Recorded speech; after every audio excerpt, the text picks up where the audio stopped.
Welcome everyone, it's your boy Cool Kid Croc, and today I'm going to be starting to play a new game, at least of a channel. I have a lot of experience with this game, but I want to play this game in the same way that I used to play it when I first started. I'm going to be starting as a free-to-play alpha account and going all the way to the membership status of Omega through only using the game and playing the game. Along with that, I think becoming rich, powerful, and exploring a lot of the content that EVE Online has to offer and showing it to you guys is something that I really want to do. So if you do like this type of content and want to see more videos like it, make sure you leave a like, comment, and subscribe. Now for a little bit of backstory of EVE Online. For any of those who are familiar to my channel, a lot of people know that my main game has been Kenshi. I have over 400 hours in that game, and it's been known as one of the games that I know very well.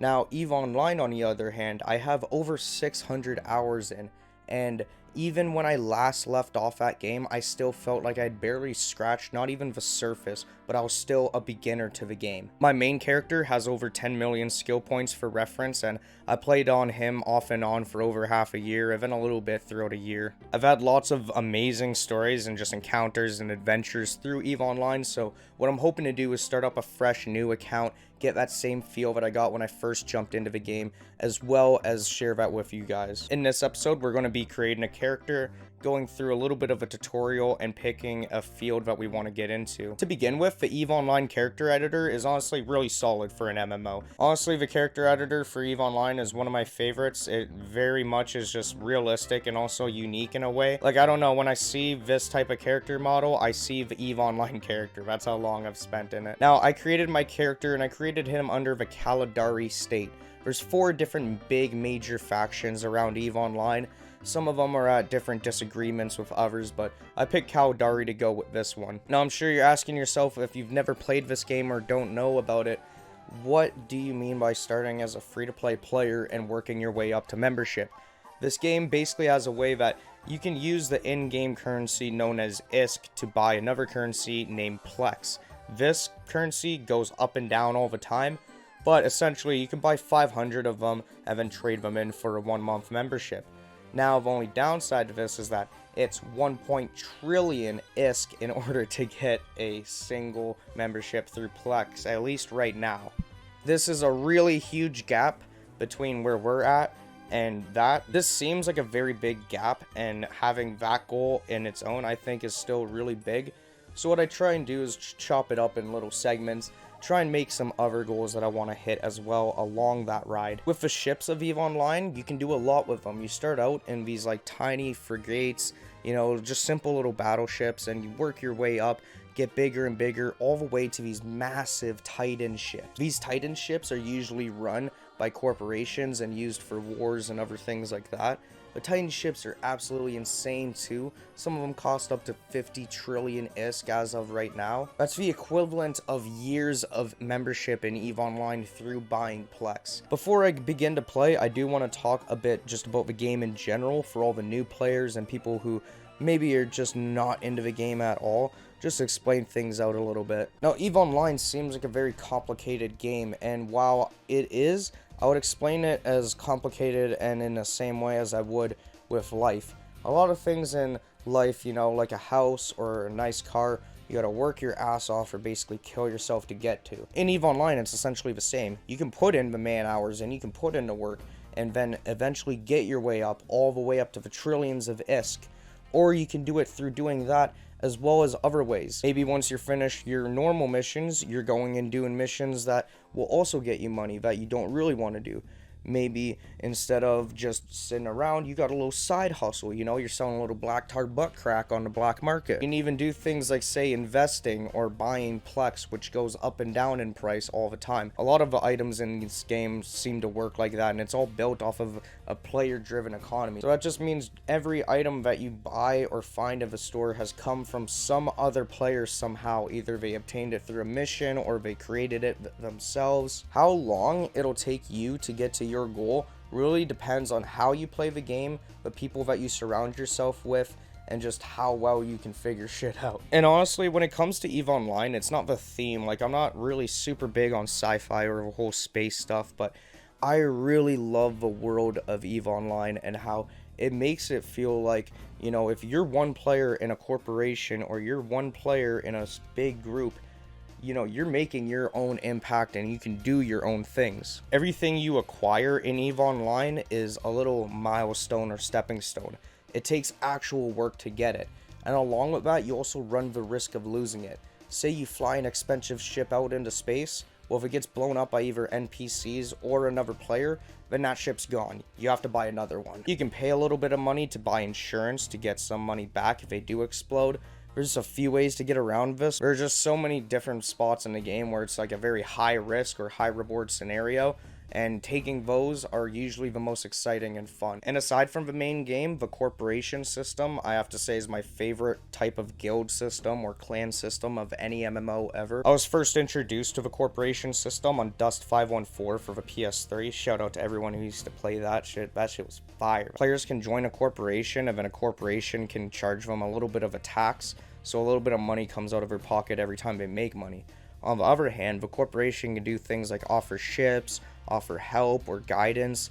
Aside from the normal PvE activities like combat site running or mining, there's also a lot of PvP in the game. There's wormhole space, which is pretty dangerous, as well as parts of the game which corporations can claim for their own. Essentially, EVE Online is in a 24/7 war. Like, it is a complete battlefield. No matter where you are in the space, something is going on somewhere. Now, I will be joining a corporation pretty early on in the series, but I'm doing that because I definitely need a little bit of help, and it helped me my first time too. So if you're a new player getting into the game, just look for a friendly corporation that's looking for new players to help them learn the game. A lot of the people on EVE Online too, just the community, are very nice. Even if someone blows you up or kills you, we'll usually send you a message after telling you what you did wrong or how you can maybe not get blown up next time. Not everyone will do this. Some people are just fucking nuts and play the game insane, but a lot of people on EVE Online are pretty humble. Now, to finally begin the game, I'm going through the tutorial. I'm doing this mainly because my main character, I started playing in 2018, and it's been a little bit since I played EVE Online. I know how to play it, but I want a good refresher, and the tutorial and everything has been updated since then too, and it seems a lot more friendly, or new player friendly at least. In the first part of a tutorial, we're just flying through space, getting a feel of things. We have to lock onto an enemy ship and then destroy it as well. The game also shows us how to do different things like orbit around ships and use a little bit of different tactics to try and get an edge on the battlefield. It then shows us how to get around the map. We do this by warping to different spots on the map. Essentially, traveling in the game, we're just warping or going to different locations within a system or hopping systems to go to a different one. As well as learning the game's mechanics, the tutorial missions and just missions in general will give you a little bit of ISK and rewards for doing them. ISK is the main currency in the game, and seeing as this one rewards around like 100, 200k, we're going to need to do a lot of these or a lot of something else in order to get to that 1.5 trillion. Now, the tutorial missions were all pretty easy and I finished them pretty fast. And after I was done those, I could pick which type of career I wanted to get into. For this, I was going to choose the exploration career. I want to go over this for this video because it's my favorite part of EVE Online, or at least the game mode or game style that I spent the most time personally in. For exploration, you need to get a ship that's capable of exploration. These ships can do things like scan the system to find out where cosmic signatures are, and these are just different locations on the map. After you do scan down one of these cosmic signatures, it will tell you whether it's a data or relic site, or a gas site, combat site, wormhole. There's a lot of different possibilities that you can find from these. We're mainly going to be focusing on data and relic sites, or looking for those. Those have different loot containers that upon completing a minigame will reward you with some type of loot. You know, you can get anywhere from maybe 50,000 ISK in an hour to all the way up to, you know, maybe a few dozen to few hundred million ISK in an hour. So it's absolutely insane, the scaling of it. I honestly never really know what I'm going to get when I go out to go into wormholes or go explore, but it is one of my favorite parts of a game for that reason. Now that I've given you all a good basic understanding of exploration from my point of view, we're going to hop into the exploration career mission that it offers us, because there's about 5 of these, and they honestly really do kind of help and push our exploration career. Like I said before, not only do we get money from doing these missions, but we also build a reputation and increase it through doing missions, not only with that person or representative in its own, but also the faction that we're a part of. I got one message that was sent to 5 different people. One included Con I West, so You know, I felt like that was just a bulk send out. These messages are basically just greeting us and telling us that this corporation is looking for new players to help. So I figured for now, I'll send an application to this corporation, as there's no real downsides that come from joining this corporation, at least right now. Hopefully they'll be able to help us. I really don't want money or ships or stuff like that, but any tips or advice could definitely help me not be blown up. So I decided to send an application and then move forward.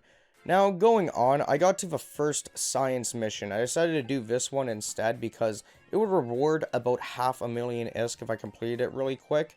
And all I needed to do was just hop one system over to another one. Very easy, took like 3 minutes, so we were already up 500k, which was nice. Going on to the expiration missions, they aren't too difficult either. The first one, at least, it's just a find the system mission. The second mission, the guy gives you a smaller ship known as a Bantam, and you use this for most of the missions in this set. All we need to do is warp to different spots that they're showing us that are examples of what a data site might look like or what a gas site might look like.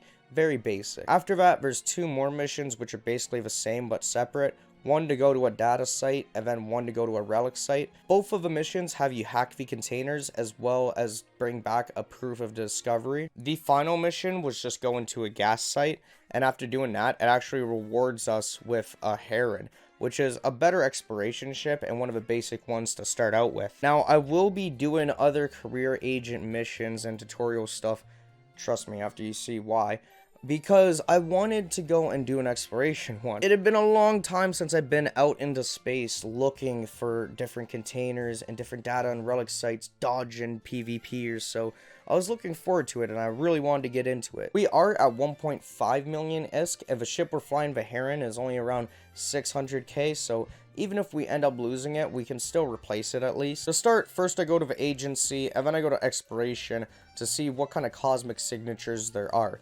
This shows me how many are in the different systems, so ideally I'm looking for a system with a lot of them. The highest one I could find was 7 jumps over, and that'd be full of 6 of them, so it'd take about 5 minutes to get there. Now, we had to fly through a lot of different low security spaces. These spaces, you have a higher risk of someone being a PvPer or trying to blow you up. I'm not looking to run into anyone else. I'm only looking to find either relic or data sites, or maybe a wormhole that'll take me to better ones. Once I got to the system, though, I immediately tried to find a different one.